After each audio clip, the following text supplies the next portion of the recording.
How to delete workplace on Facebook. And okay guys, here in your mobile phone, go to Facebook application.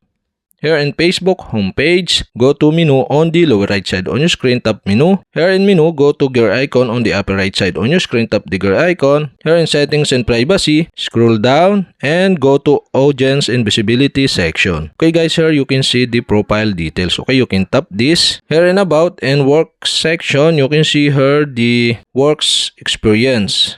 So for my example, I delete this workplace by clicking the pencil icon on the right side. And the pop-up below are show. And select edit workplace. You can tap this. To remove or delete this workplace, okay, you'll have to do is tap the X on the right side of this Google. So tap the X button. And after you click the X, tap the save button below. And another pop-up, so delete workplace.